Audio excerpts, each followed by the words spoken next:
2026년 3월 14일 오전 9시 17분 중국 전역에서 1200개의 반도체 생산 라인이 동시에 멈췄습니다.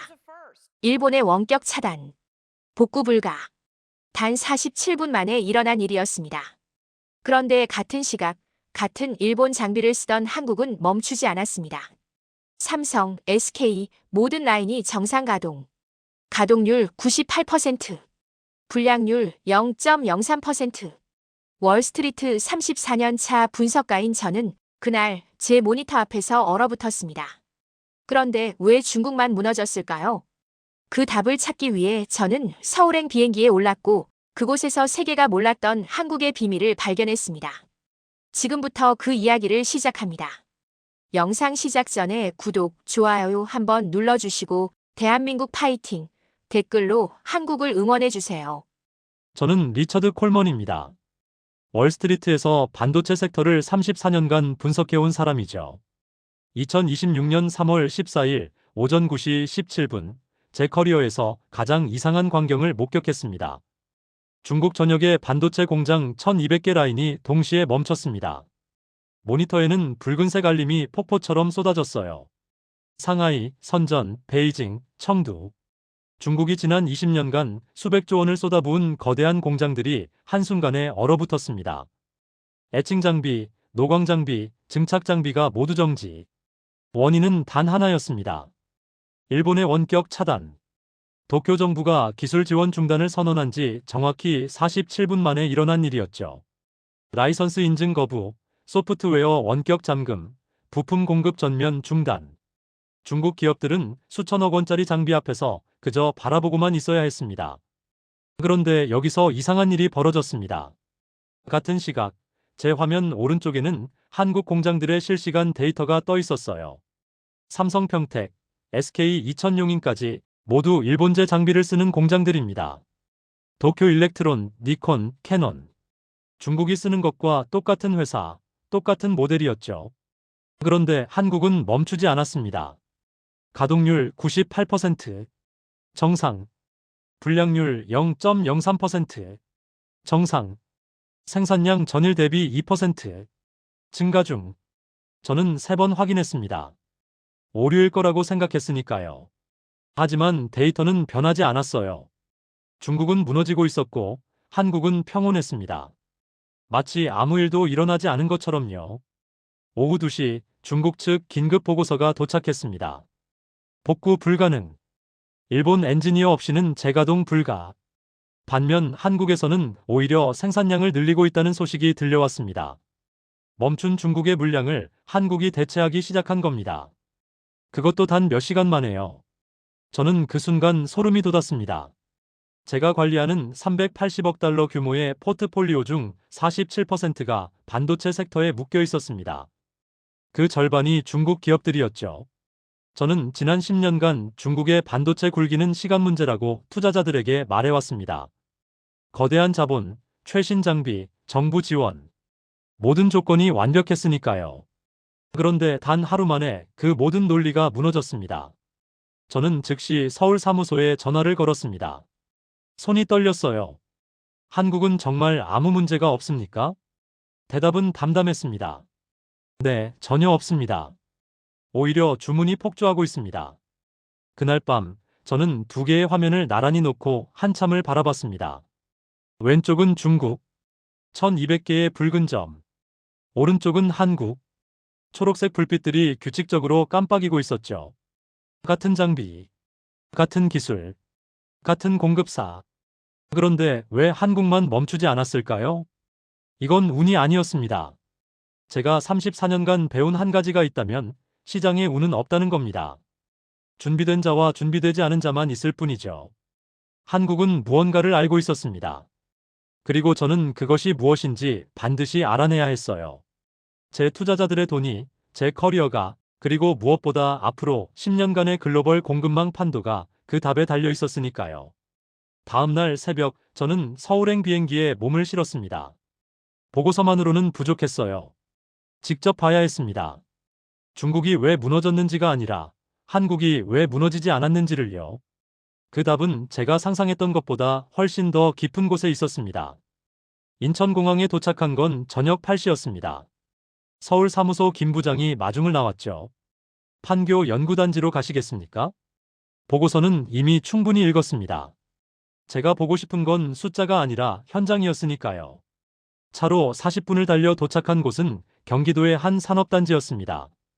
밤 10시가 넘은 시간이었지만 7층짜리 연구동 창문마다 불이 켜져 있었습니다. 이상했습니다. 중국 공장이 멈춘 지 이틀째. 전 세계가 긴급회의를 하고 있는 시각에 한국의 이 연구소는 마치 평범한 야근처럼 보였으니까요. 김 부장이 보안 출입증을 건네며 말했습니다. 3층 클린룸은 촬영 금지입니다. 그냥 보시기만 하세요. 복도를 걸어가는 동안 저는 한 가지를 떠올렸습니다. 8개월 전 제가 이 건물에 왔을 때의 일이었죠. 밤 11시가 넘은 시간이었는데 연구원들이 웨이퍼를 들고 복도를 오가고 있었습니다. 조용히, 그러나 멈추지 않고요. 당시 저는 물었습니다. 무슨 프로젝트입니까? 비라인 테스트입니다. 저는 더 묻지 않았습니다. 다만 그날 제 노트에는 한 줄만 적혀 있었죠. 한국 기업들은 무언가를 준비하고 있다. 그리고 지금 8개월이 지난 오늘, 저는 같은 복도를 다시 걷고 있었습니다. 클린룸 유리창 너머로 내부가 보였어요. 흰색 방진복을 입은 사람들이 장비 앞에 서 있었습니다. 화면에는 숫자들이 흐르고 있었고 누군가는 메모를 하고 누군가는 배관을 만지고 있었죠. 김 부장이 조용히 설명했습니다. 저기 보이는 장비는 일본제가 아닙니다. 자체 개발 라인이에요. 자체 개발이라고요? 네. 2019년부터 시작했습니다. 일본 수출 규제 직후였죠. 그 순간 퍼즐이 맞춰지기 시작했습니다. 한국은 일본 장비를 쓰면서도 동시에 별도의 라인을 돌리고 있었던 겁니다. 두 개의 길. 하나는 일본 의존, 하나는 독립 준비. 중국이 일본 장비만 믿고 있을 때 한국은 조용히 플랜 B를 만들고 있었던 거죠. 이 라인은 언제부터 가동됐습니까? 작년 6월부터 양산 테스트 중입니다. 작년 6월, 일본이 중국을 차단하기 9개월 전이었습니다. 저는 창밖을 바라봤습니다. 밤 11시가 넘었지만 연구동 불빛은 여전히 환했어요. 7층, 5층, 3층. 사람들이 움직이고 있었죠. 그들은 급하게 뛰지 않았고 목소리를 높이지도 않았습니다. 그저 자신의 일을 담담하게 하고 있을 뿐이었어요. 그 순간 저는 깨달았습니다. 한국이 멈추지 않은 이유는 운이 아니었습니다. 준비였어요. 아주 오래전부터 아주 조용하게, 아주 철저하게. 중국은 돈을 쏟았습니다. 일본은 통제를 믿었습니다. 그러나 한국은 실패를 기억하고 있었습니다. 2019년의 그 충격을, 일본이 언제든 칼을 뺄 수 있다는 사실을. 그래서 그들은 밤을 새워 대안을 만들었던 겁니다. 저는 그날 밤 호텔로 돌아가며 생각했습니다. 8개월 전 제가 본 비라인 테스트는 단순한 실험이 아니었습니다.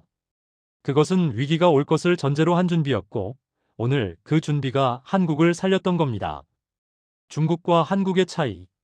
그것은 장비의 차이도 기술의 차이도 아니었습니다. 위기를 대하는 태도의 차이였습니다. 다음 날 아침, 저는 삼성전자 평택 캠퍼스로 향했습니다. 중국 사태 이후 한국 기업들은 언론 인터뷰를 거의 받지 않고 있었지만 투자 분석가라는 신분으로 내부 견학 허가를 받을 수 있었어요.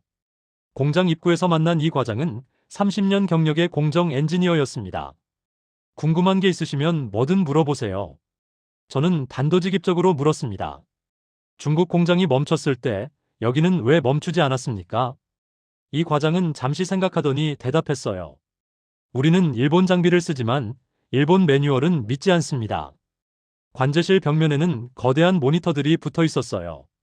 온도, 압력, 가스 농도, 에칭 속도. 수백 개의 변수들이 초 단위로 갱신되고 있었습니다. 이 과장이 한 화면을 가리키며 말했습니다. 저 장비는 도쿄 일렉트론 제품입니다. 2억 달러짜리죠.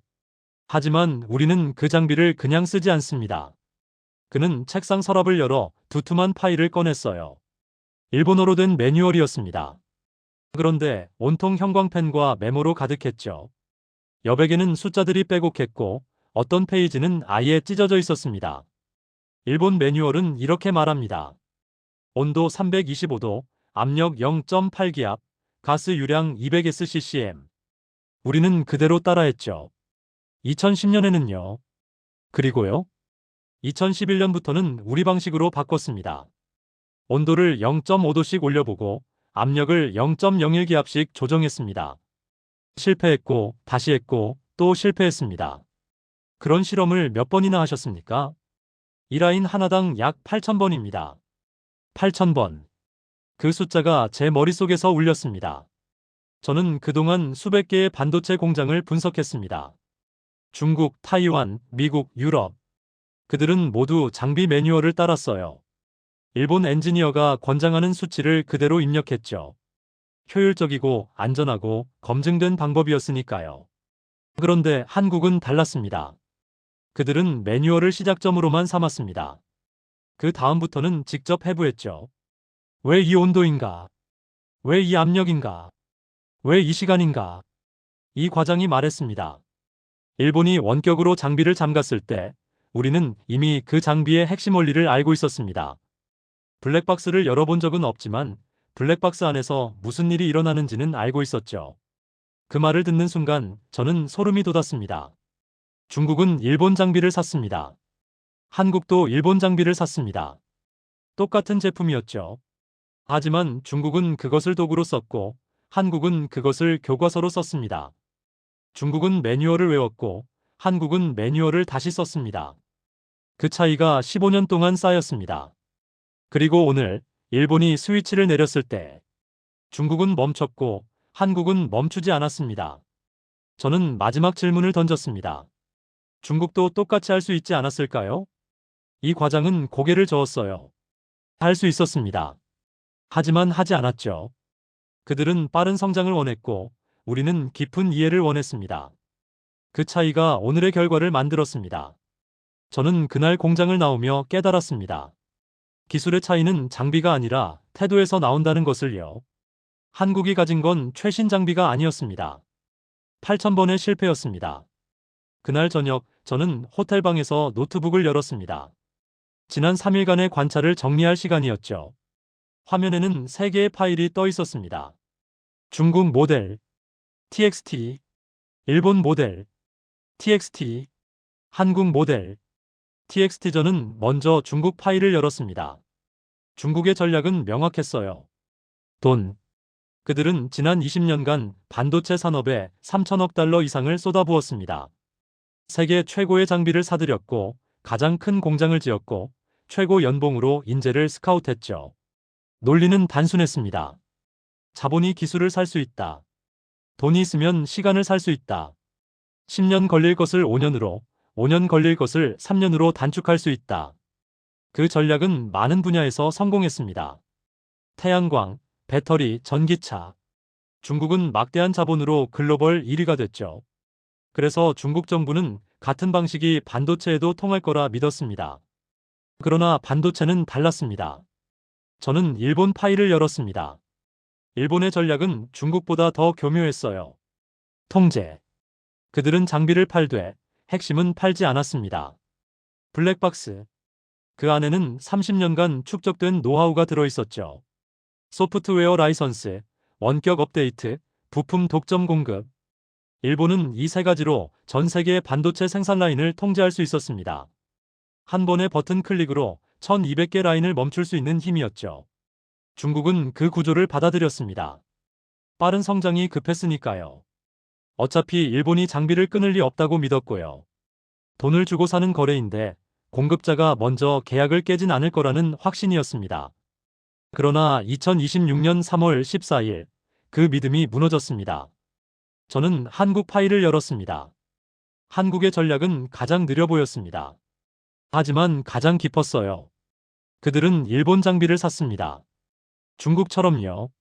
그러나 거기서 멈추지 않았습니다. 그들은 그 장비를 해부하기 시작했죠. 매뉴얼을 의심했습니다. 권장 수치를 바꿔봤습니다. 8,000번 실패했습니다. 왜 이렇게 했을까요? 2019년 일본의 첫 번째 공격을 겪었기 때문입니다. 그때 한국은 배웠죠. 의존은 언제든 무기가 된다는 것을. 그리고 2019년 일본이 한국을 공격했을 때 한국은 6개월 만에 일본을 추월했습니다. 그 경험이 있었기에 2026년 3월 14일. 중국이 무너질 때 한국은 멈추지 않았던 겁니다. 저는 세 개의 파일을 나란히 놓고 비교했습니다. 중국 자본으로 시간을 산다. 일본 통제로 의존성을 만든다. 한국 실패로 독립성을 만든다. 그 차이가 오늘의 결과를 만들었습니다. 저는 창밖을 바라봤습니다. 서울 야경이 반짝이고 있었어요. 저 불빛 아래 어딘가에서 엔지니어들이 또 실험을 하고 있을 겁니다. 또 실패하고, 또 배우고, 또 축적하면서요. 그때 제 노트북에 알림이 떴습니다. 블룸버그 속보였죠. 타이완, 한국과 기술 협력 긴급 요청. 미국, 한국 반도체 기업에 30억 달러 투자 제안. 일본, 한국과의 장비 공동 개발 협의 시작. 세계가 움직이고 있었습니다. 그리고 그 중심에 한국이 있었습니다. 3월 17일 월요일. 중국 공장이 멈춘 지 나흘째 되는 날이었습니다. 저는 서울에서 뉴욕으로 돌아가는 비행기 안에서 이메일을 확인했습니다. 그리고 놀라움을 감출 수 없었죠. 제 받은 편지함은 폭발 직전이었습니다.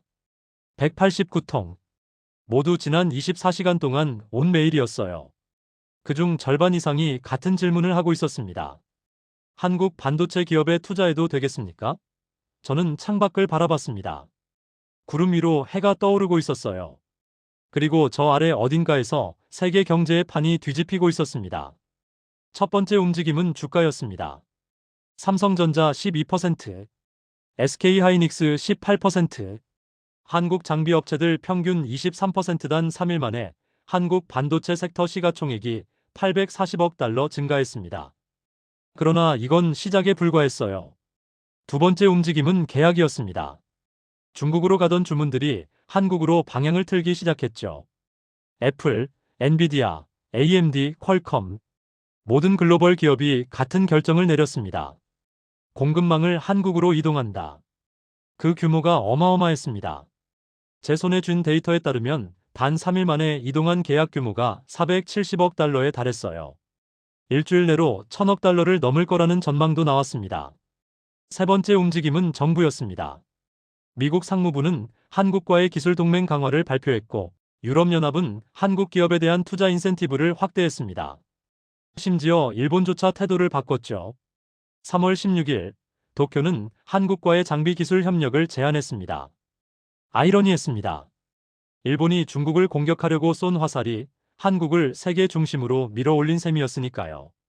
저는 노트북을 열어 보고서를 쓰기 시작했습니다. 제목은 이미 정해져 있었어요. 더 코리언 익셉션 Y 코리어 DIDNT 스타프. 첫 문장을 이렇게 시작했습니다. 2026년 3월 14일은 글로벌 반도체 공급망이 재편된 날로 기록될 것이다. 그리고 그 중심에는 준비된 한 국가가 있었다. 저는 키보드를 두드리며 지난 나흘간 본 모든 것을 정리했습니다.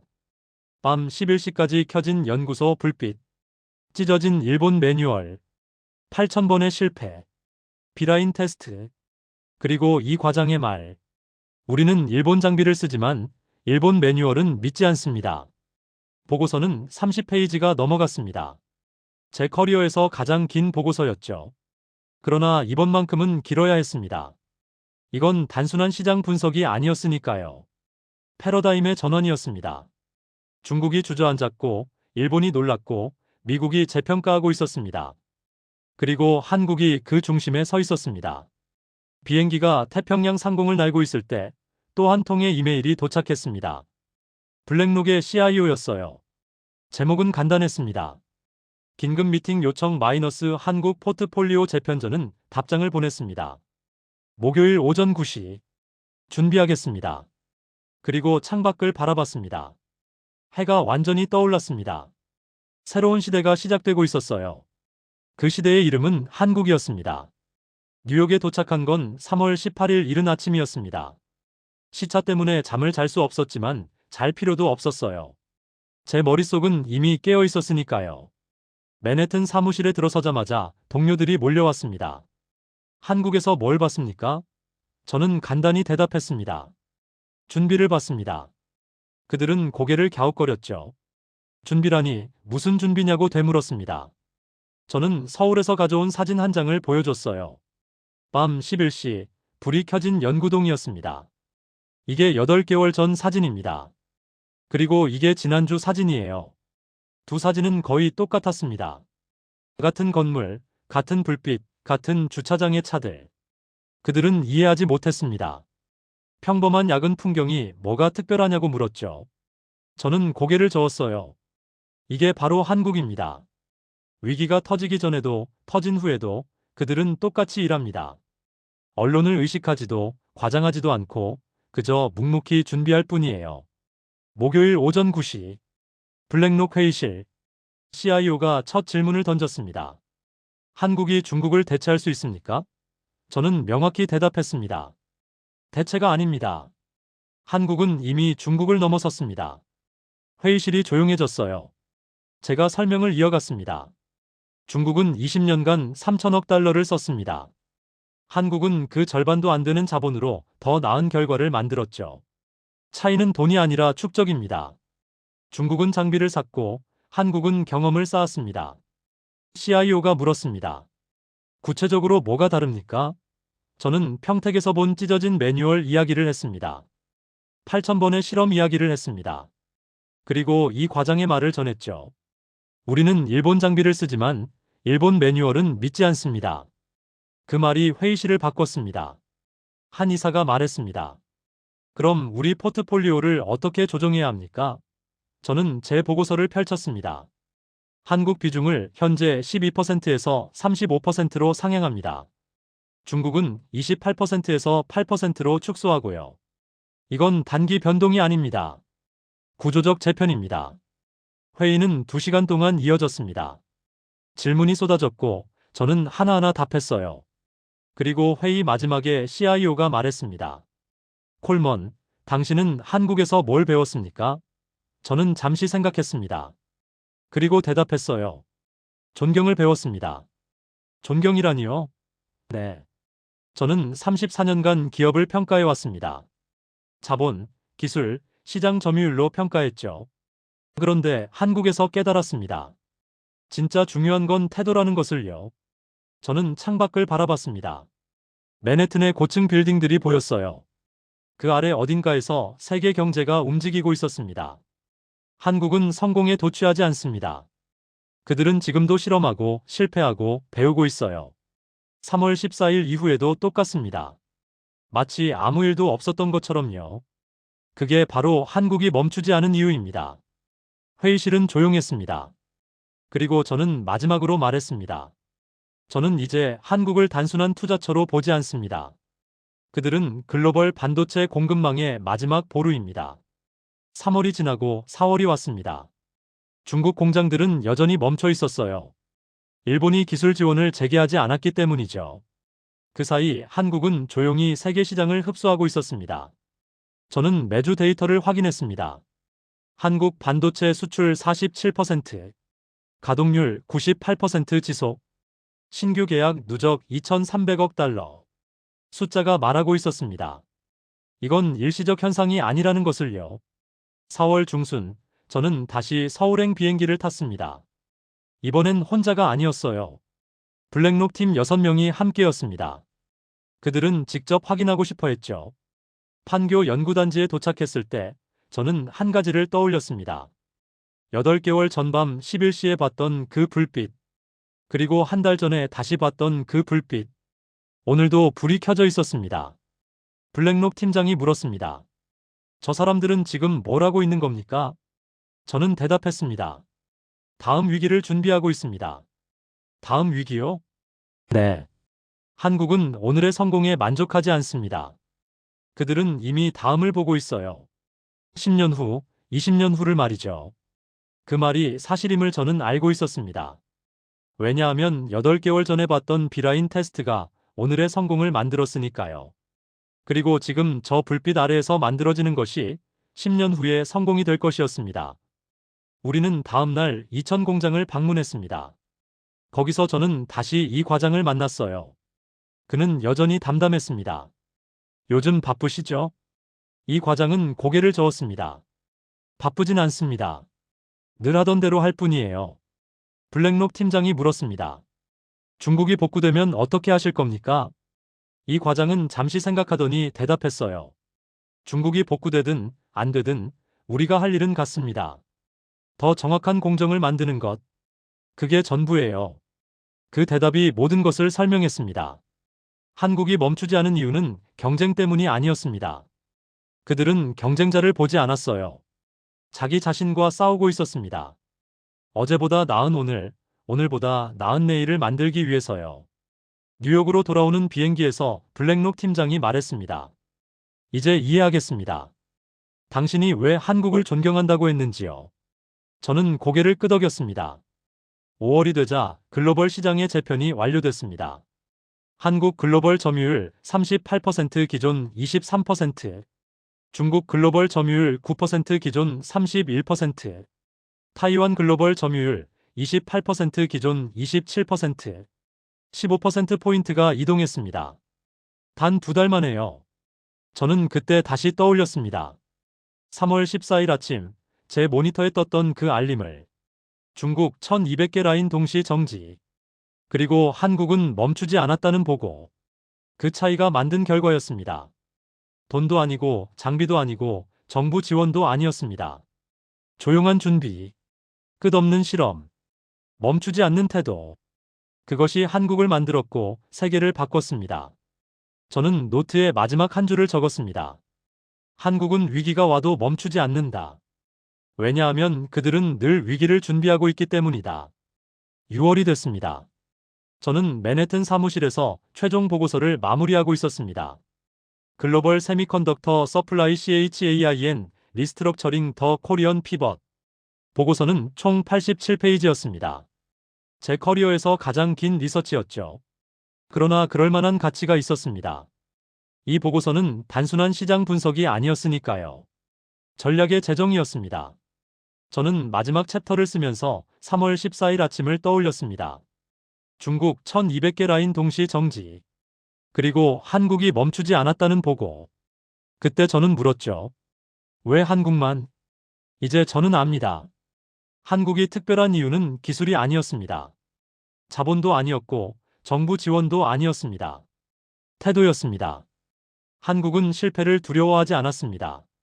8,000번 실패하며 배웠습니다. 일본 매뉴얼을 믿지 않고 직접 해부했습니다. 밤 11시에도 불을 끄지 않고 다음을 준비했습니다. 그 축적이 2019년 일본을 넘어서게 했고 2026년 세계의 중심이 되게 만들었습니다. 저는 보고서 결론을 이렇게 썼습니다. 승자는 돈이 가장 많은 자가 아니라 준비가 가장 깊은 자다. 그리고 투자 제한을 명확히 했습니다. 한국 반도체 섹터 비중 35%에서 42%로 상향. 중국 비중 8%에서 3%로 축소. 이유 구조적 경쟁력 차이. 보고서를 제출하고 나서 저는 창밖을 바라봤습니다. 허드슨 강 너머 태평양 건너편에 한국이 있었습니다. 그때 휴대폰이 울렸습니다. 김 부장이었어요. 콜먼 씨, 다음 달에 또 오실 계획 있으세요? 있습니다. 이번엔 더 많은 사람을 데려갈 겁니다. 몇 명이나요? 20명입니다. 우리 회사 전체 투자위원회예요. 그들 모두가 직접 봐야 합니다. 한국이 어떻게 준비하는지를요. 전화를 끊고 저는 달력을 펼쳤습니다. 7월 방문 일정을 표시했죠. 그리고 노트에 한 줄을 적었습니다. 나는 앞으로 한국을 투자처가 아니라 전략 파트너로 대할 것이다. 이 결정은 개인적 선택이 아니었습니다. 데이터가 내린 결론이었고 현장이 가르쳐준 교훈이었습니다. 세계는 변하고 있었습니다. 중국은 자본으로 시간을 사려 했지만 실패했습니다. 일본은 통제로 지배하려 했지만 한국을 막지 못했습니다. 미국은 동맹을 재정의하고 있었고 유럽은 투자를 재배치하고 있었습니다. 그 모든 변화의 중심에 한국이 있었습니다. 저는 그날 밤 마지막 이메일을 보냈습니다. 회사 CEO 앞으로요. 코리어 스트래터지 프롬 파트너 투 코. 본문의 첫 문장은 이것이었습니다. 한국을 선택지로 보지 말자. 한국은 이제 기반이다. 이메일을 보내고 나서 저는 창밖을 다시 바라봤습니다. 밤이었지만 저 멀리 어딘가에서는 불이 켜져 있을 겁니다. 한국의 연구소에서요. 그들은 오늘도 실험하고 실패하고 배우고 있을 겁니다. 조용히, 그러나 멈추지 않고. 그것이 한국이었고 그것이 제가 배운 가장 중요한 교훈이었습니다. 준비는 자본을 이긴다. 태도는 기술을 이긴다. 그리고 한국은 그 두 가지를 모두 가진 나라였습니다.